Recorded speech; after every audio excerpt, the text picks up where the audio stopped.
Hello, everybody, and welcome to Podfluxxx, episode 56, the super late edition of our King of the and Queen of the Ring and Double or Nothing review. Spoiler alert, that stuff all happened a week ago. Right, Rick? Yes. But as we record here on a Sunday night, a full 7 days removed from all those events, I can sit here and honestly tell you that over the last 4 days, from Wednesday to Saturday night, I've worked 64 hours. Ugh.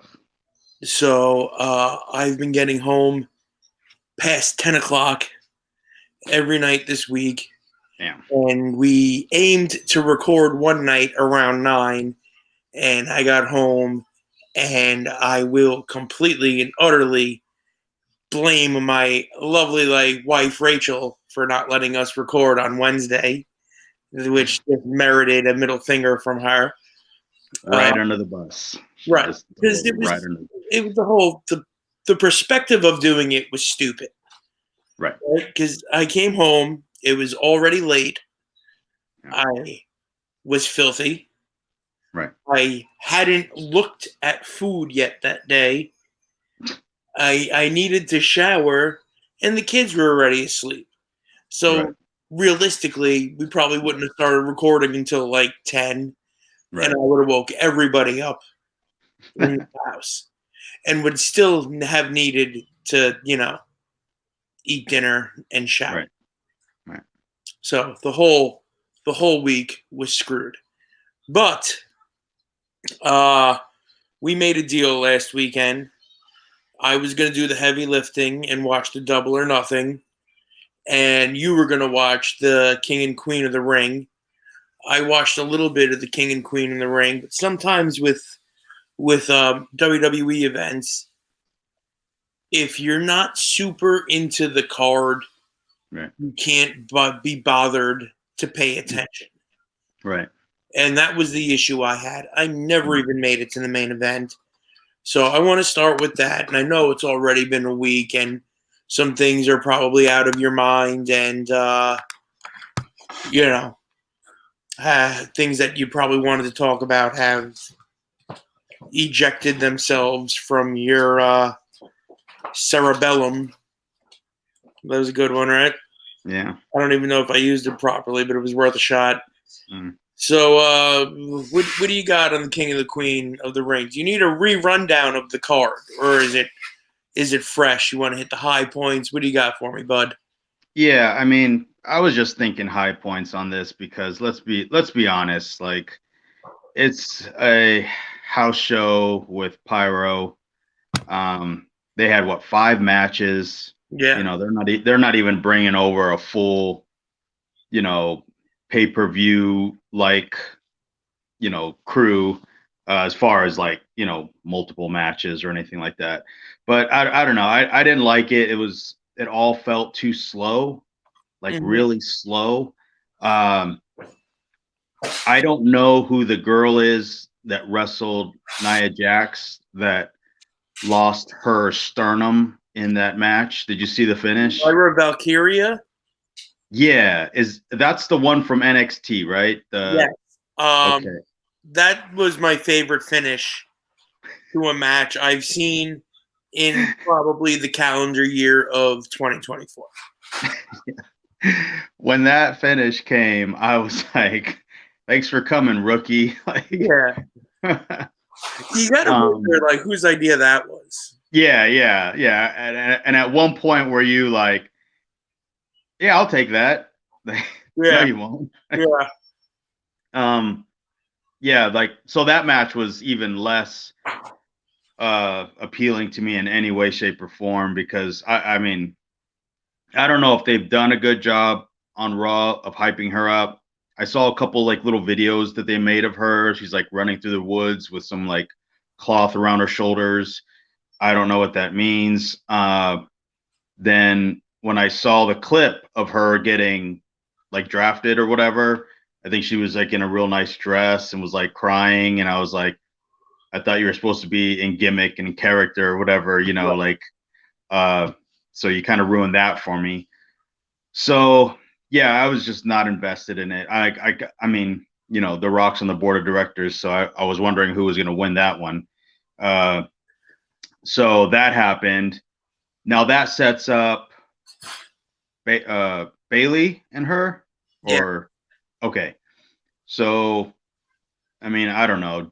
My question is, do they put the belt on her now because family's writing this script here?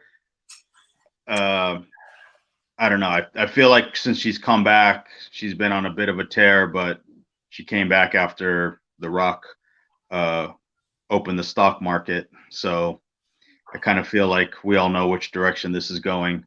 Um, so I was not impressed, not in with any of the match. Like, I mean, she's there wrestling a WWE style, right? Is like doesn't get any simpler than that, you know. Right. So as long as you can like walk without tripping over your feet, you can pretty much get through a 8 to 10 minute match.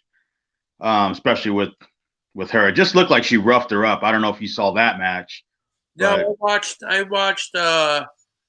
I watched that match. I watched that match pretty intently because I wanted to get a good look at Lyra Valkyria. yeah, but I it's not saw a it on good TV. it's not a good match to get a look at her. You know, like Yeah, it doesn't really illustrate what she can do. And like I said, like the way they're building Nia Jax like a monster, obviously, you know, and she's just kind of tearing through everybody. I mean, she just really manhandled her in really rough ways a couple of right. times. And like I'm all for that, I guess, you know. So nothing that the other chick did was anything impressive. And it was just kind of you were just kind of waiting for the finish. At least I was, because I know after like about 5 minutes, I was like, okay, this is gonna look the same for however long they go. Right. And I was not invested at all. I guess Naya has a little bit of my attention as far as like where this is going. I feel like they're just gonna put the belt on her. I don't know. Is it gonna be a SummerSlam thing? Uh, do they do it at the castle? Because that's the two next things, right? Right. Or wait, Money in the Up Bank, the right? bank. Money in the Bank. Yeah, I don't know when, but uh, I don't know if anything was set up this week. But I don't know. I was not into this pay per view at all. It was a rough get through it. The Randy Orton match, kind of same thing. I don't know. It was just too slow for me. There was no emotional roller coaster ride, you know, like you want. Same thing with the main event. I mean, I know what's his name is a good athlete, Logan Paul or whatever, but I don't know. Like there's more to it than just being able to do moves and, you know, make faces at the camera, you know. Right. So they did the whole shtick with the Nux and then the extra people on the front row. I don't know, like they had a guy holding a camera, filming two other random guys. You know, they did that whole thing. So it was just bad. Not good. You know, they get 50 million for it, so why do they care? You know, and then the style of wrestling too. It's very house show like. You know, like let's just fill this time and you know, hopefully we can get out of this country on time. Yeah, I thought it was the whole actual pay per view event was 5 matches, but it was Yeah, 6 with the pre show. Uh, the pre show match was women's tag team title match. It was Bianca and Jade versus Indy Hartwell and Candice LeRae, which right. technically makes the event for the house uh, a 50-50 split for men and women's matches. Yes. Um, do you think we're gonna jump into a little internet conjecture here? Do you think that it's important for wrestling shows to be split 50-50 between men and women? I'm I'm not against it if the women have good matches, but not just because, Yeah. I'm going to go if on record and say that I am against it, and it's because you're not going to get if you've got 5 men's matches on a card, you're not going to get 5. There's no wrestling company right now. I don't care what anybody says, with at minimal 10 solid women on the roster. No, that's what I mean. I mean, if I'm looking at it from a perspective of, let's say you're at one of those conventions, right? And everyone and their mom is there. So if you're a promoter for that night and you have, 4 matches lined up, and then you have AEW, TNA girls, some top indie girls that are solid, and you got 4 more slots, that might be a fun thing to do for the night. But as like a promotion, like what you guys do, no, it would be stupid to do it. I know Rudy Boy down here, he's tried to run like I think he calls it like Girls Night Out, where he'll run an entire female event, and he ended up canceling it last year, and I asked him, I said, well, what happened there? And he just said, I just couldn't get enough girls to commit, and want to come in and do this. And, all the girls were like, oh, well, I want this, I want that, and then he's like, you're lucky I'm flying you, halfway across the country to come here to do, to do this show. But so I've talked to him about more girls being on a show, and he's told me the same thing. He's like, if they're good, I'll put them on my show. If they're not, I just do the show without having girls. And his wife works for him. You know what I mean? Sometimes she's just there setting up and tearing down, selling merch. Like, that's it, because the talent's not there. So if you want, I mean, if you're trying to run an all-female promotion, I mean, most of the matches are not going to be good. I mean, that's just how it is. I mean, I know it probably hurts people's feelings or whatever, but the fact is, if you had an opportunity to do it, then yes, but those opportunities are, like I said, at those types of convention type shows. Mm-hmm. But yeah, doing it for the sake of just doing it is just stupid. It doesn't make any sense. But like when you're running a promotion that you have to come back to, you got to come back to that building or even that town, really. You can't sacrifice, well, we need even amount of girls on the show. It's like, you really don't. If you have a woman's title, you're going to have your women's championship match, and then you might need another female match underneath to set up for the next, for the next month or 2 months or whatever you're doing. Or even if you have a group of good females, you might want to put them in a tag match and then have one of the girls announce she wants to challenge for the mat or the title, whatever. It just has to make sense to me. The girls are not as good as they think they are, and that's been that way for, I don't know, a good decade now.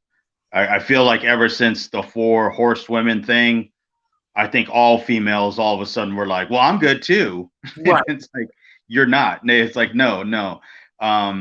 At the very least, do you even look good? And most of them don't do that either, so we can't even get a good diva match out there to where at least for 10 minutes we can go, all right, I wasn't mad at that, but that's not even the case anymore. So not only do they look bad, but they wrestle worse, but think that they're good. So it's just like, beyond like weird dudes. Weird dudes are a huge part. Yes. Of women's wrestling, right? Yes. And I feel like beyond weird dudes, there is no interest on like a mainstream, but especially on an independent level, right? For like an all-female show. Correct. Like, do you remember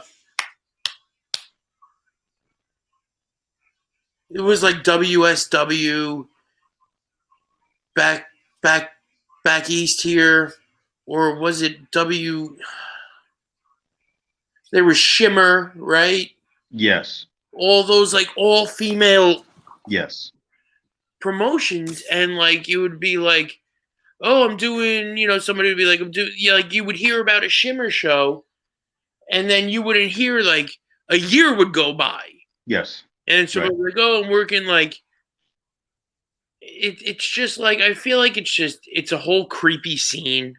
Yeah. Right.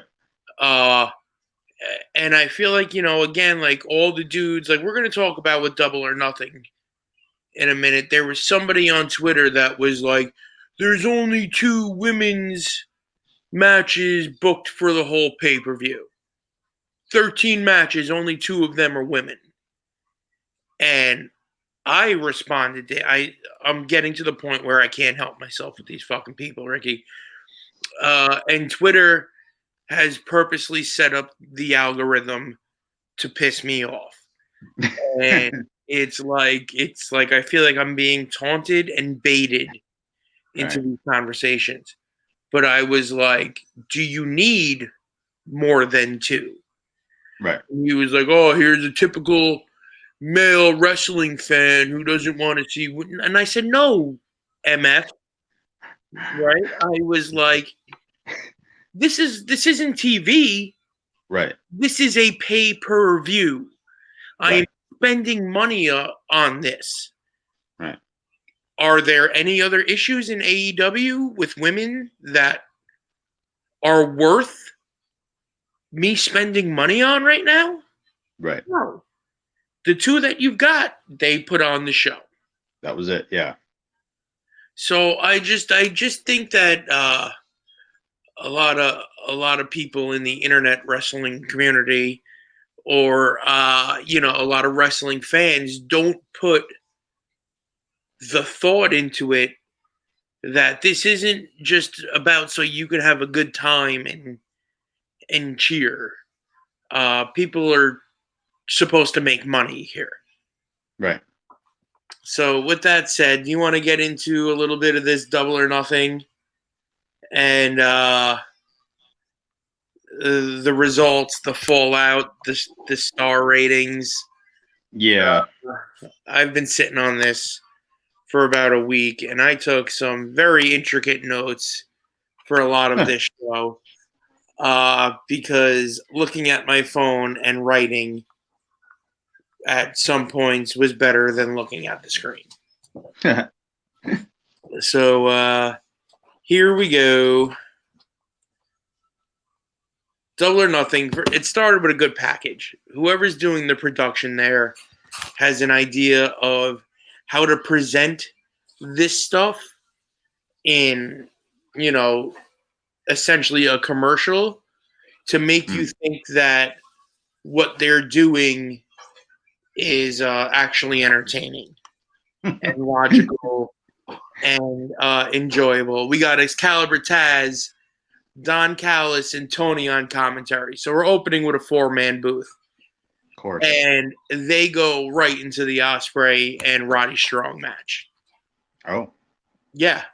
And I realized, looking at Roddy's attire, he came out now. He's got a jacket with a hood and his knee pads and his quote-unquote shitty little boots. Yeah. So Roddy looks like Roddy again. But the Undisputed Kingdom logo looks like the old WWE scratch logo. Really? Yep. And I was able to notice it because like Roddy had like the background of the logo on his knee pads without the word in front of it, and it looked just like it. Okay. But it was they went with a hot start, and Taven and Bennett put Ospreay like up on their shoulders, and they go for like Bennett's got him on his shoulders on the floor, and Roddy pulls the ref to the other side of the ring, and Taven runs and hit those ropes in a manner so the referee can see him anyway. right? Because he hit the ropes. And then he comes back and he goes for a flip. They're doing like a flipping dive doomsday device. And he clips his ankles on the ropes and barely makes contact with Ospreay, but him and Ospreay both land on their heads on the floor. So that was that. And I was watching this match, and like I feel like Roderick Strong needs to be presented in the manner that WCW presented Dean Malenko in 1996 and 1997. Like, remember how he was just out there killing cruiserweights? Yes. And everything he did looked like it hurt, and it was mean, and he was intense, and you never, here's the key, you never had to hear him speak. Right. But you knew what kind of person he was. The less speaking Roddy does, I think, the better. Yes. And the commentary team, I've noticed on AEW shows, the commentary team constantly has to cover for missed spots. You know, you hear more of, he hit him with the knee there, didn't get all of it, what he was going for, grazing blow.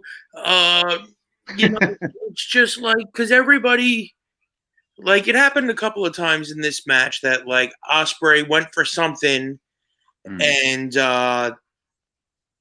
like, barely hit it, or, Roddy wasn't in the right spot, and it's just kind of like, they've always got to be, it's never just like, oh, here's a plancha. It's like, oh, he might have caught him with the knee, maybe on the side of the ear there a little bit. It's just shit like that.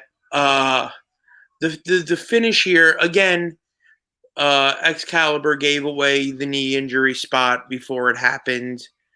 There's a difference between, setting something up and planting the seed, and then between being like, oh, he's hurt his knee, I hope Roddy hasn't realized yet. Smashes him in the knee. Oh, Roddy must have realized. It's like he knows too much. The most it's not only annoying, right? But think about, their fans are the ones that know this stuff already, right? I mean, like, you know what I mean? Like, like it. Let's face it. Who's watching AEW? It's internet nerd marks or independent guys that want to work at AEW, right? So we could see it coming from a mile away. Like, if you're in it, right? I mean, he's just awful at everything, Excalibur. Like, he's just bad. He's bad. And then Don Callis leaves the commentary booth, and he's telling Will to hit him with the Tiger Driver. Remember? Because Don Callis? Yeah. Because he's his manager. Remember, he's the top babyface in Don Callis's heel stable. Oh, yeah. How come all right. He's never around him any other time, is he? No, because all he does his commentary. He's right. But like, when Ospreay comes out to do interviews, but when he comes out and does interviews or promos or something, he's by himself. Right. No Don Callis. Okay. I thought they just like, all right, we're not gonna do this anymore. Like, and that was it. It's just like how when Haku had a match, instead of being his manager, Bobby Heenan would go do commentary. And then when it was time for Haku to have an interview, Bobby Heenan thought it was best for Haku to speak for himself. Oh. Same thing with Andre, right? Just he's got this. Just go let him do it. But anyway, all right. So Callis is like, give him the Tiger Driver. And the quote was, he's going to the hospital anyway. Right? Because Will Ospreay feels bad giving people the Tiger Drivers now. Oh, he's sad. Right. Okay. So he hooks him up, and then he thinks better of it and puts him down. Because he's a good guy. Right. And then Roddy takes advantage and goes for that falling backbreaker he does where he puts both his knees up. Oh, yeah. Yeah. And he whips him up in the air. The damnedest shit I've ever seen. Right, yeah. And Will Ospreay lands on his feet. And Roddy lands on his back, with his knees up. Yeah. And he goes to get up, and he hits him with that bad elbow strike. Oh, okay. That doesn't look like it hits anybody ever. Right. And then gives him that whippity-doo deal, whatever his finish is. The spinning thing, right? Where the Stormbreaker. Yeah. 1, 2, 3. It was a good finish. They went about 20 minutes. The match wasn't bad. Of course not. I feel like Will Ospreay. It's too much. They do too much. Yes, he would benefit more from leaving his feet less. Right. Of course. He's a really good wrestler, but every time, 2 out of the 3 times that he leaves his feet, we get he grazed him. You know what I mean? So it's like, why are you doing it? There's no reason. You might be a little bit frozen, but I'm going to keep going in case you can hear me. Okay. I hear you. Very good. So now, in a weird twist of continuity, we get Adam Cole's music after Roddy's gone, right? You would think he would have been out there with him if he was in the building, but why would we do that? So Adam Cole comes out, and he starts like he's going to do a promo, and then all of a sudden a video package starts playing, and it's an MJF video package, okay? Yeah. And then the lights come out, and the lights come on, and MJF enters. Did you see any of this? I didn't see the clip, but I saw like pictures. Wearing his best Triple H cosplay. Yeah. He's got the leather jacket with the denim vest. He was jacked, and he was tan, and he gave MJF a brainbuster. Excuse me, he gave Adam Cole a brainbuster. Right. Adam Cole took it, rolled out to the floor, never to be seen again. And then he did a good promo, a long promo, about how the old MJF is back. And hopefully this is the last. Like, I don't want to have to see an MJF Adam Cole program. You know what I mean? Like, if this could have been just drop him on his head and then let that be the last thing they mention of it, then this is fantastic. They did a trios package, and then they did the trios match, and I'm watching the trios match, and all I can think to myself is, I feel like I just watched this match. Penta and Phoenix are so sloppy. Yep. They just are sloppy, toppy, jalopy. Like, they're just everything they do. If it's not a flip or some type of high spot, it doesn't look good. Right. They start clearing off a table, okay? And somebody brings up, I think Tony Schiavone was like, or Taz mentioned something about the table collapsing when Sanjay Dutt blew on it on TV last week. Oh. And then Tony Schiavone was like, how strong is Sanjay Dutt? And it was funny because they were making a joke out of AEW on AEW pay-per-view.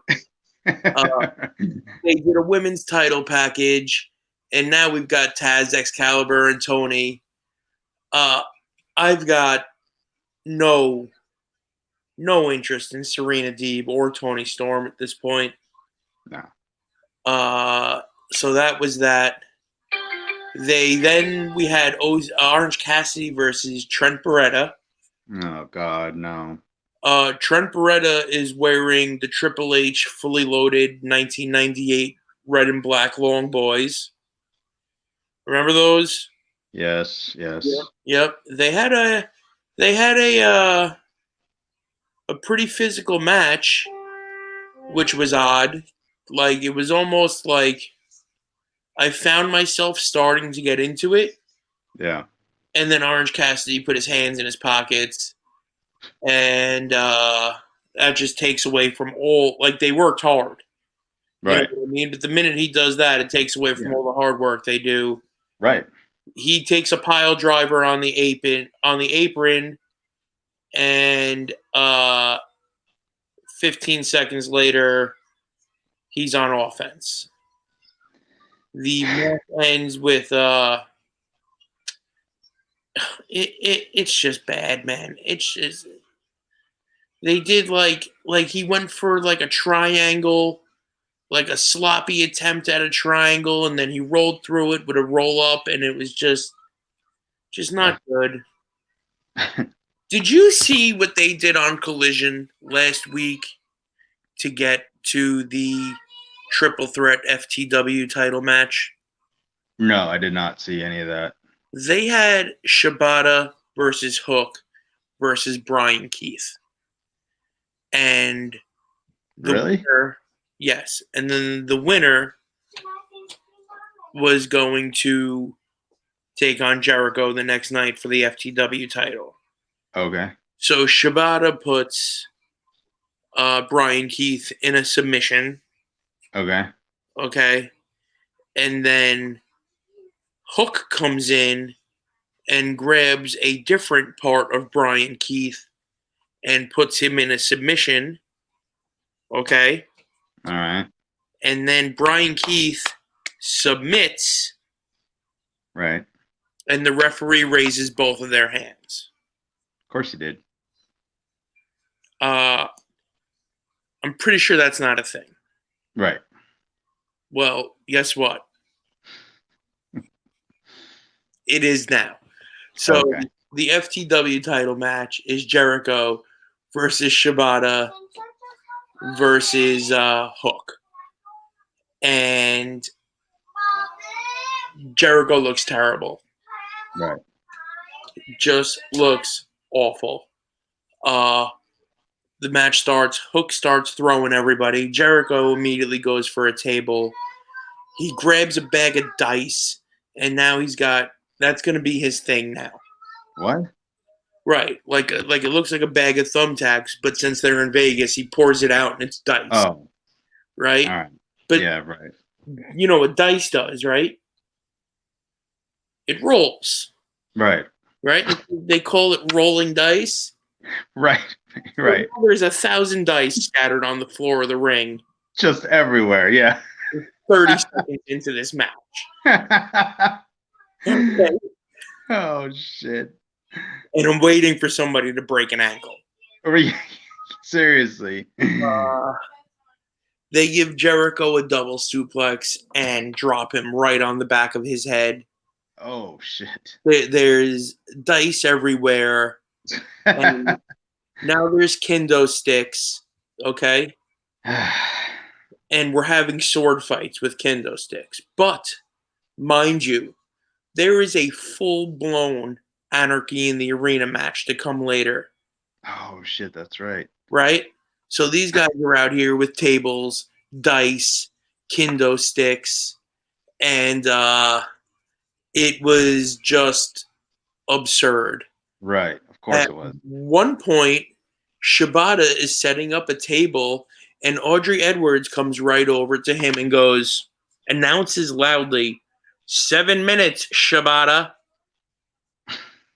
Okay. Which made pay-per-view. So that was really good.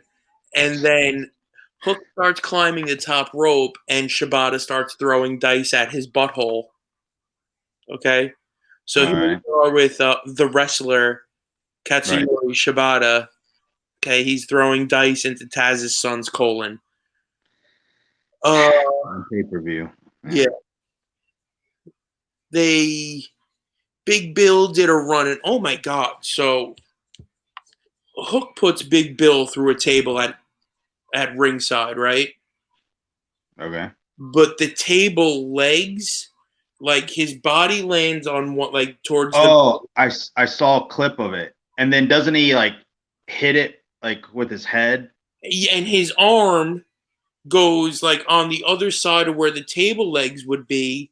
So Right. the way he broke the table, the legs were still Yeah. standing. Right. Yes, I saw that. And that looked super duper dangerous. Um, and then Brian Keith runs in and helps Jericho win. So thanks for coming, everybody else. It's just the guy that was double submitted. right. So now he's gonna sit under the Chris Jericho quote unquote learning tree. Great. After this was the IWGP Eliminator title match, which Moxley, I don't know why, but he came out with his arm taped, the heaviest arm tape I've ever seen, went around his chest, his whole arm down to his hand. And Nice. at that point, I decided I couldn't be bothered to watch Jon Moxley. So I didn't. And then next was the barbed wire steel cage match. Oh, Edge and Malachi Black. Yeah. Okay. All I know is I saw the jump, heard Round World, or to Edge's tibia at least. The whole thing, like they were less than a minute in before they used the cage and the barbed wire. Right? So there was no build to or making special of the use of the cage or the barbed wire. Right. But even way before that, this is the first one-on-one encounter. Yeah. Of Adam Copeland and Malachi Black. Yeah. And they went right. And we always talk about this. I don't understand why go immediately to like to the cockfight. You know what I mean? Yeah. It's like these guys haven't shoved each other yet, but we're gonna start with a knife fight, right? And work our way back to like a friendly disagreement. Like it doesn't make sense, right? And it was like tough to watch because they weren't, like what are you supposed to do? You're in this position, you're having this match, you're inside of a cage, you're doing all gore gaga. The other guys came out and they made it look like they were going to turn on Malachi Black. But really they didn't. When they were beating the crap out of Edge, they get him back in the cage, and then the ring opens up and Gangrel comes out from underneath the ring. And then you saw the elbow drop. Is that what it was supposed to be? Yeah. Like, why was he going for, like, the Bret Hart second rope elbow drop from the 15-foot cage? Right. I just saw his legs. Like, I saw, like, a still of his legs and, like, his upper body on his opponent. And I was like, why did he do a splash, but his legs are on the ground? And then shortly after, I found out that he got hurt. Yeah. I mean, that he blew out his knee or whatever. So he broke his leg. Yeah. Completely stealing Eddie Kingston's thunder. Right. Yeah. It just, the whole thing, and this show only gets worse from here, right?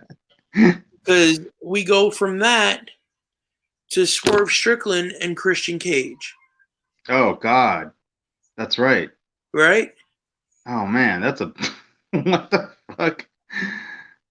Okay, so the Christian Cage, the AEW World Title is positioned as the Let Me Up match on this. Yes, exactly. Are you kidding? Okay, This is where you put the third girls match. Jesus. and they had a good match. They did Of course they did. They did some fun stuff. Right. He pulled Christian's turtleneck up over his head, and Christian goofballed, or like there was a little bit of ha-ha, but they had a serious fight, and they had a really good match. And I mean, it wasn't special. It wasn't main event WrestleMania. Right. But it was exactly what it needed to be for Swerve Strickland. Right? But the guy can't fucking win here because he has that bullshit before him, and then he's not even the main event. Right. I was gonna say that it's worse after him. Because now we go to Anarchy in the Arena. And this was a disaster. Okay? Their Darby Allin comes out last, okay? FTR is wearing these weird Power and Glory inspired long tights, but with weight belts. No. And it made Dax look like super bloated. I was gonna say he doesn't need that. And Cash wore a t-shirt with just like regular cut off sleeves. Right. And it was an oversized t-shirt, so that wasn't flattering. Right. Yeah, they were just like, let's go out there as unflattering as we can. Like, I was thinking that maybe they were like, hey, best case scenario, we get fired tonight. Right. Yeah. Right. Right. And they're playing Darby Allin's music like he's New Jack. All right, so they're fighting all over the arena. And then one of the Bucks grabs a microphone and he's like, turn that shit off and play our music. So then they start playing the Bucks music for a couple of minutes, and everybody's fighting all over the place. And then all of a sudden, Bryan Danielson grabs a microphone and he's like, turn that shit off. Play my music. Okay? What? Right.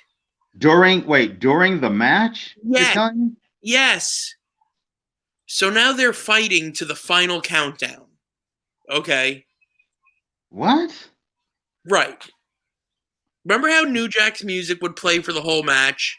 No, yeah. I thought he was like coming down and fighting on his way down. You're telling me this is like mid, like the match? Yeah, like somebody takes a bump and then grabs, right. The guy who bipped him turns around and grabs a microphone and requests for the production truck to stop playing the music they're playing to play theirs. Right. Okada he sticks out like a sore thumb in a pinky convention in this match, okay? I'm sure, yeah. Just this whole thing is terrible. They do this weird thing where Darby Allin and Jack Perry disappear. Okay? And then the camera picks them up in the back. And there's like a big metal tub on the ground that's filled with like ice. Like it's a metal cooler, but it kind of looks like one of those things you use to like bathe baby cows in. You know what I mean? Yeah. And Darby Allin tries to drown Jack Perry in it. So he doesn't like just knock him in it. Right. Like he puts him in it and then is trying to hold his head underwater. Okay? So now we've got attempted murder. Right. Okay? But what the fuck? And then, dude, it's just, yeah. And then, then they're cutting all over the arena. And then we get back to Jack Perry and Darby Allin. And there's a big, like, pile of garbage. Okay? And Darby Allin ends up in the pile of garbage. And then they cut away for a couple of minutes. And then they come back to just a school bus being driven into this pile of garbage. Okay? And Jack Perry is driving the school bus. And he crashes it. And there's no like, oh my God, we got to see what's going on in the back. There's no Darby Allin's in this pile of garbage. Like, they just cut to it hard. And then the commentators are like, was Darby Allin in that pile? Did he just kill Darby Allin? And the camera shot has got Jack Perry soaking wet with his head slumped over the steering wheel. And now you think he's dead. Okay? And then they cut away. And you don't see them again for a very long time. Because they're dead. Right. We're back to the arena. Everybody's fighting. This is all over the place. Just sloppy garbage. Is there music playing still? No, now the music is off. Oh, no. Now we're all mad. Yeah, dude, no. But this was so much better with the music on. It really was. Oh, no. Right? Because then it was like watching a hockey fight with the organ playing in the background. Yeah. Right. But, and excuse me if my recall isn't 100%. This was 7 days ago. I've slept since then minimally. And it took me like 4 attempts at this show to watch it. But then all of a sudden, right, Jack Perry is in the back.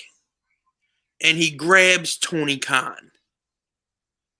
I saw this clip. Right. And he starts bringing him towards the ringside area. And then everybody kind of stops, right? We cut to what's going on in the arena. And now the anarchy in the arena is starting to calm down as they're waiting for this spot with Tony Khan. But it takes like 2.5 minutes for Jack Perry and Tony Khan to get up through the curtain. And I don't know why. Probably because they were slathering Jack Perry and all that shit. Yeah. Which they probably should have done before they shot him grabbing Tony Khan. Correct, yes. You know, when everybody thought he was dead, so they had all the time in the world. And he comes out with Tony Khan. Tony Khan does like this crackhead scurry and escapes Jack Perry as Darby Allin comes up behind him with a legitimate flamethrower. Yep, I saw it. And lights Jack Perry on fire. He lit his feet on fire, yeah. Yeah. And then the Bucks just happened to have fire extinguishers. You always do. And yeah. Those guys really know how to cool an arena down. Yeah, right. Have your gear, have your fire extinguisher. Let's go. Yeah. And they put him out. Yeah. And then things kept going. And then they hung Darby Allin by his ankles in the ring, right? And then Bryan hits the ring and starts making a comeback, okay? But he never attempts to get Darby Allin down, okay? So he blows this comeback off. He's doing the whole deal, all right? He's pandering to the crowd, and Darby Allin is hanging upside down, bleeding a gusher, with all the blood rushing to his head. Of course he is. Okay. Oh my God. So then Bryan gets cut off, and when he's cut off, he crawls over to Darby Allin like Darby can do something for him, right? Right.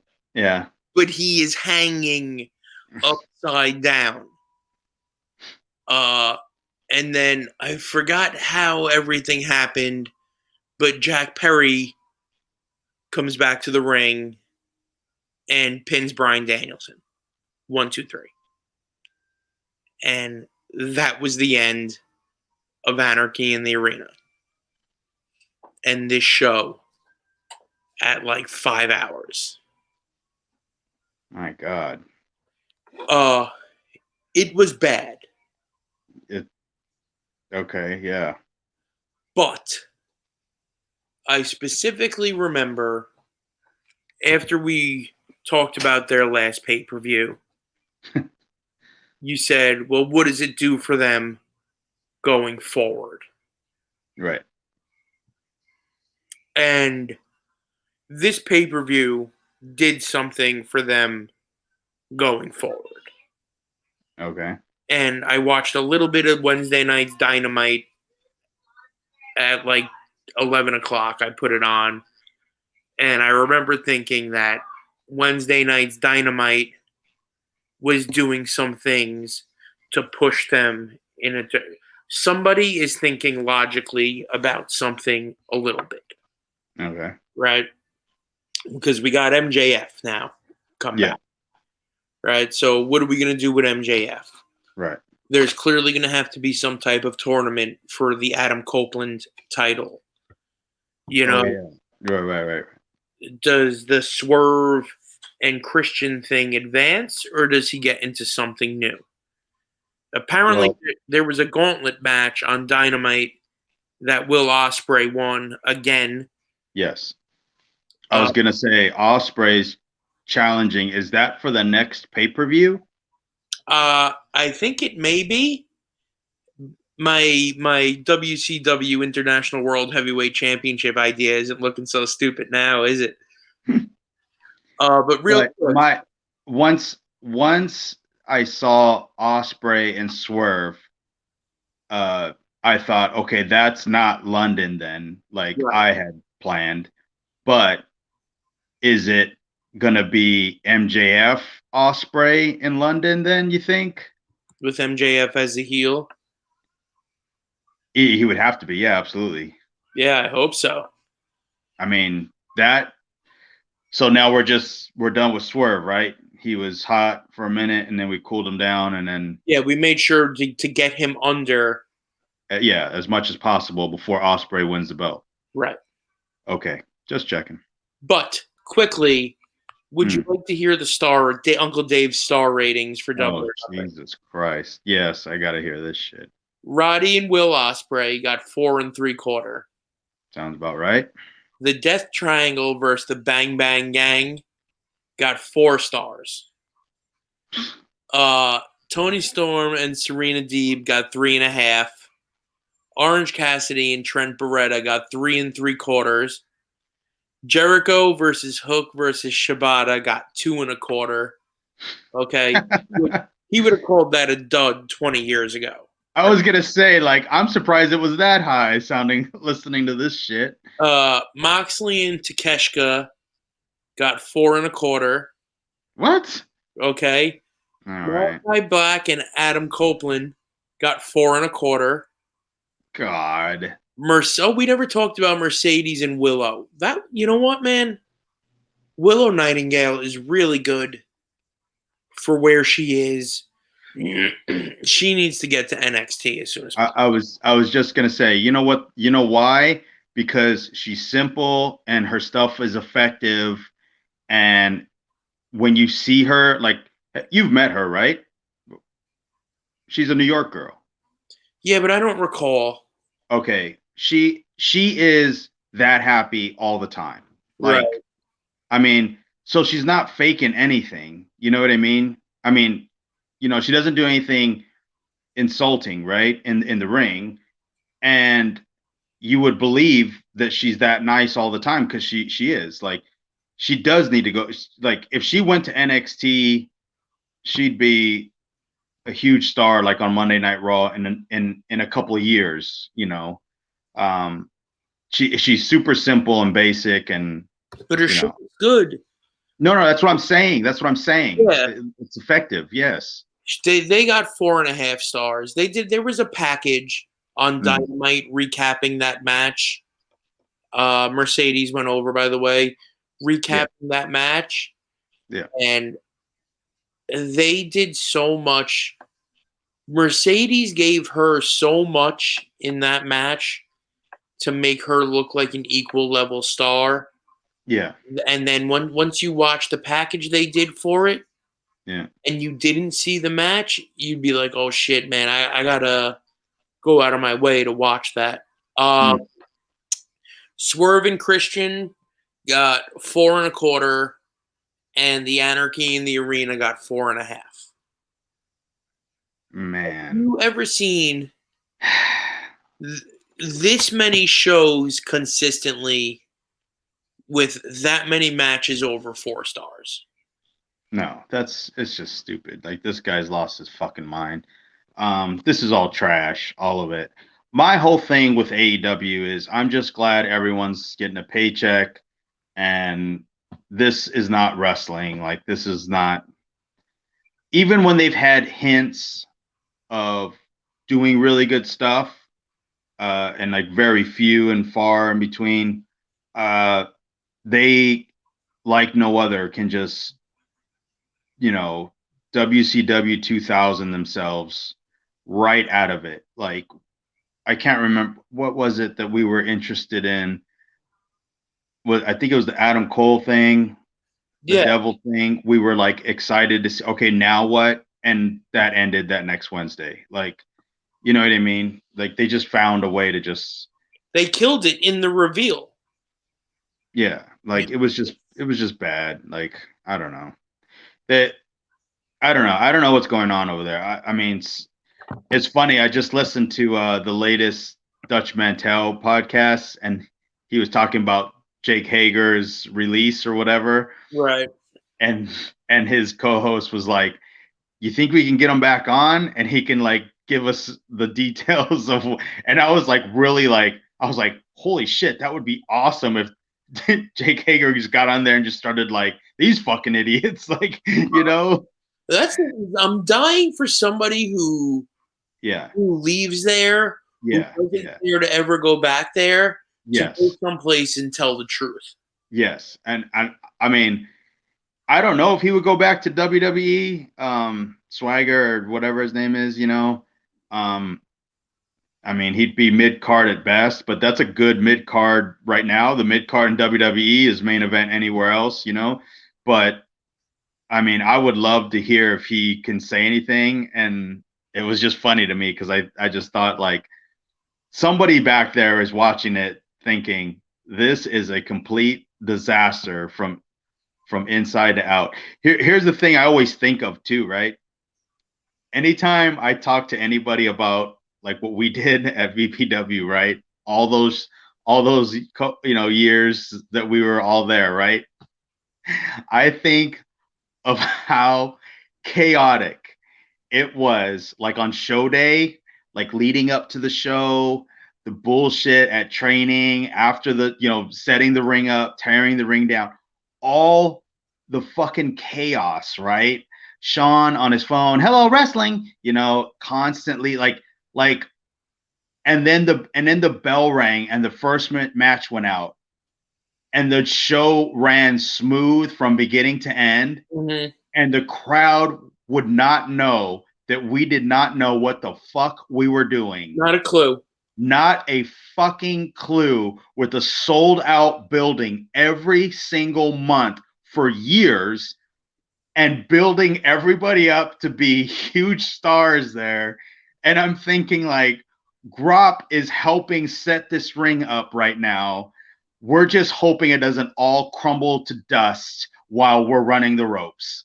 Yeah. Like, and then you look over in AEW and it's like that chaos there is like on pay-per-view. And then maybe it's a perfectly well-oiled corporate machine behind the I mean, I know it's not, but I'm saying like I'm thinking they're doing this shit in reverse, but they're just doing it like it's just chaos from the start. Like, I don't know, man. This AEW is not good. It is bad, bad, bad. I'm just glad those guys' checks is cashing. That's all I can say about it. Like, I'm just glad everyone's getting paid. Like, I get mad because Osprey's there. I get mad because Okada's there, Jay White, a handful of my friends, and all I'm thinking is, man, just as long as you're investing that money to where the money makes more money for you, just keep going. Like, you know why I get mad? I get mad because of all the bullshit that's on that show, and my friends aren't there. I get mad that the place like this exists, and they're paying the people that they're paying, and Kevin Tibbs doesn't have a job. yeah, And EJ Risk doesn't have a job. yeah. VSK doesn't have a job. And Jay Delta doesn't have a job. Right. The best Jay Delta is the best wrestler in the world that no one's ever heard of. Period. And I'll fucking fight you if you say otherwise. Absolutely. We know that. No, I know we know that. People always ask me, well, when you were wrestling here at VPW, who was your favorite person to wrestle with? My favorite matches were with Kevin. Right. Because I feel like the story and the history we had behind us as a tag team or whatever. Right. My favorite person to wrestle was JD. Right. And the reason why was because no matter what happened, it was always going to be good. Right? Yep. And I've been accused by many, yourself included, of being a little snug or a little stiff and a little difficult to move around. And I would always feel bad. I'd be like, oh man, I might have hit Ricky a little too hard there. Or like, maybe I hit Eric a little too hard. Yeah. I never felt bad for hitting JD too hard. Because he would hit me hard too. So it was like, my first of all, my first 6 months in wrestling, JD was like our trainer. Yeah. And I thought that's what you were supposed to do. Right. Like, I didn't know that we weren't supposed to be punching each other in the mouth. I just thought it was one of those, we'll just apologize for it before it happens kind of a thing. Right. But I always enjoyed the fact that I can go out there and hit somebody hard because they were going to hit me back hard, and it felt more like a real fight. Yeah. But that's what I think of AEW. Just, I don't know. It's awful, man. Like, it's just one of those things. Like, you just want to see how bad it's going to be, I guess. That's what those pay-per-views have to be. Like, all night I'm checking Twitter, and it just sounds like one car crash after another. Yeah. It's crazy, It's crazy. I mean, and it's not crazy to do those kinds of things. It's crazy to do them all. Yeah. Yeah, I just, I don't know. I just hope nobody gets, hurt, because I mean, I don't know. I mean, I don't know. I'm afraid of that happening and then it hurting the whole industry because it happened like on TV or on pay-per-view, Yeah. I mean, that's what I'm worried about. We're going to lose somebody there. Yeah, that's what I'm afraid of. Yeah. And I'm afraid of it. I think everybody's afraid of it. Yeah. And I don't think it's just like something to say because it's like cool to dump on AEW, but they too often have too many gimmick matches. Yes. That they're not prepared for. Correct. Things aren't properly set up. Honestly, dude, like after that kid that flipped on the Pentagon, the Darius Martin, the ROH show, I thought, man, if you're not Tony Khan in the back thinking we need to pull this back a little bit, what kind of piece of shit are you? This Yeah. 22-year-old kid went and shattered his whole fucking lower leg, and and then we talk about, okay, so how bad was this pay-per-view with all this chaos? And then they do the same chaos on Dynamite. Right. So what are you paying for? You know what I mean? Like, they don't even understand how to do the build to it. It's like, oh, we had one match. Okay, now it's a death triangle, Texas death, last man standing clusterfuck walk. Oh, they've been building this up for 2 or 3 weeks now. What? How did we get there? Right. You guys haven't even locked up yet. But what are they gonna do when we have to look at, like the Adam Copeland thing? Yeah. Right? That could have very easily have been a compound fracture. Oh, but yeah. It had people. He could have Sid Vicious his ass right there. Yeah. Yep. You know what I mean? Or would they're gonna get to the point where we're gonna have to be watching paramedics working on somebody in the ring. That's what I'm afraid of. Yeah. And that's gonna run off TNT. Right. That's what I'm saying. That's what I'm saying. Like, make sure you're investing this money, because these idiots are not getting it. They're not. They think, oh, we'll do chaotic stuff. We did chaotic stuff. Okay, let's do more of it. Now let's invite more people into it. It's just like, there's no end in sight, right? And I'm nervous about London, because I'm thinking, like, they went there and there wasn't that much chaos. But what about now? Right. Right? What about when they go back and they think, oh man, now let's do this. Now let's do that. There's 80,000 people out there. You know what I mean? And no one's there to pull them back and say, no, you can't do that.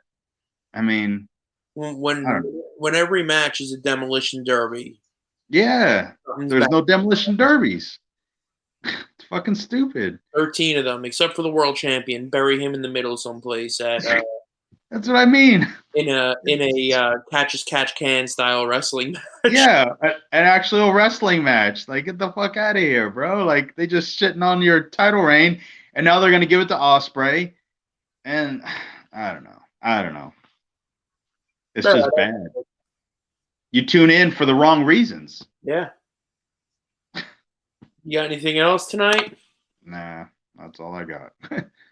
All right. This has been the highly anticipated, long-awaited episode 56 of Podfluxxx. Thank you, everybody, for joining us.